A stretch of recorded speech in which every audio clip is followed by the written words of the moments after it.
Quando l'Aula Magna diventa un tribunale, gli studenti delle quinte superiori dell'Istituto Fusinieri hanno simulato un processo penale. Guardate. Avvocati, pubblici ministeri, ognuno di loro un ruolo da interpretare per simulare i vari attori del processo penale. Buona parte di noi non sa bene come funziona un processo e quindi avere una persona così importante qua con noi oggi sarà sicuramente fondamentale per la nostra crescita a livello scolastico e extrascolastico ed è sicuramente molto formativo. Che ruolo farai? Dovrei fare il pubblico ministero. Ragazzi dell'Istituto Fusinieri di Vicenza che si mettono alla prova guidati da un ospite d'eccellenza, il presidente del tribunale. Saranno i ragazzi a gestire un processo penale e sarà esattamente la replica di quello che avviene all'interno di un tribunale. Ci saranno dei giudici, ci saranno gli avvocati, ci saranno i pubblici ministeri e gli imputati e i testimoni. Sicuramente è un'esperienza un po' diversa dal solito, visto che comunque la nostra è una scuola incentrata sull'economia.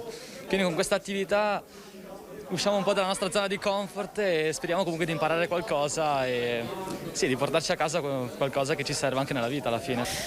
Da grande purtroppo l'avvocato bisogna studiare tanto, penso che andrò a lavorare sicuramente in un'azienda. Futuri avvocati oppure no, l'esperienza di oggi rientra in un progetto didattico.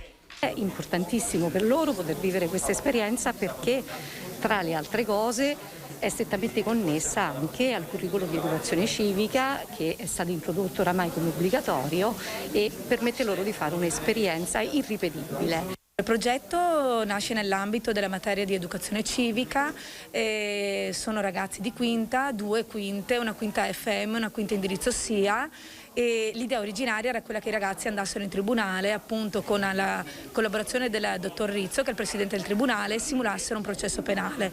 Ma il Covid non lo ha permesso, così il tribunale è entrato a scuola. Siamo allo sport con le Pantere dell'Imoco Conegliano che di fatto hanno scritto ancora un libro di storia.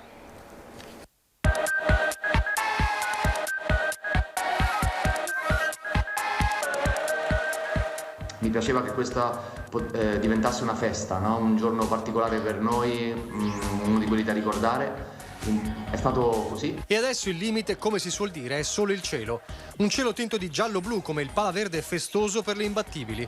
Le Pantere dell'Imoco riscrivono i libri dei record. Mai nessuno come loro nello sport professionistico di alto livello, 74 vittorie consecutive. Dopo aver eguagliato il primato delle turche del Vakif, che durava dal 2013 e sembrava inattaccabile, le ragazze di coach Santarelli schiantano Trento e superano anche quella cifra impensabile. Striscia aperta da quasi 2 anni, era il dicembre del 2019. Una cavalcata che paradossalmente a un certo punto è diventata una pressione, il peso di non dover mai sbagliare. Finalmente ci siamo tolti forse non è la parola giusta, però in realtà è così, no? Perché se ne sta parlando con un'insistenza incredibile ovunque e noi questa cosa ovviamente la percepiamo. Credo di non aver avuto mai nessuna pressione in nessun trofeo come per questo record. La 69esima in poi è stato ok, siamo a 70, non possiamo più sbagliare, 71esima non possiamo più sbagliare, è stato così fino alla fine. Un peso che ha portato l'Imoco spesso a giocare con tratte poco fluide a certe partite, insomma a complicarsi la vita, complice anche le assenze di inizio stagione.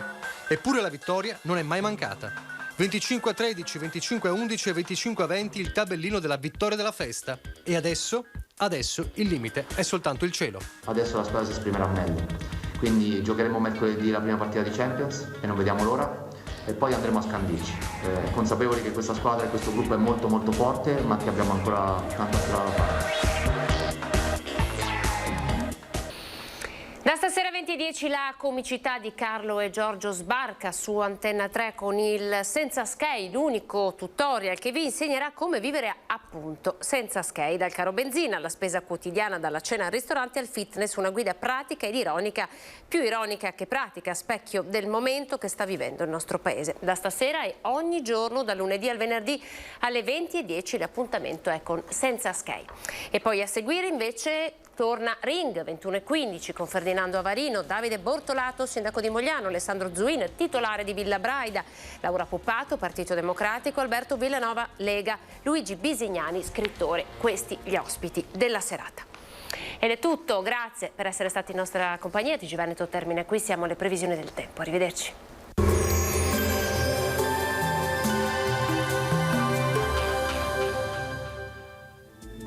Bentrovati al meteo. La perturbazione abbandona l'Italia. Sul nostro territorio aumenta la pressione atmosferica e avremo una temporanea parentesi di tempo stabile. Vediamo il dettaglio.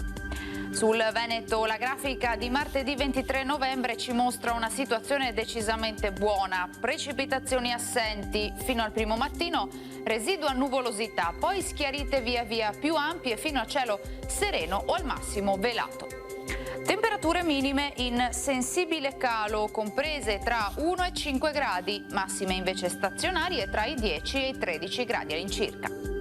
Ci spostiamo ora sul Friuli Venezia Giulia, anche in questo caso avremo qualche addensamento ma sarà del tutto innocuo, sarà infatti il sole a prevalere come vediamo.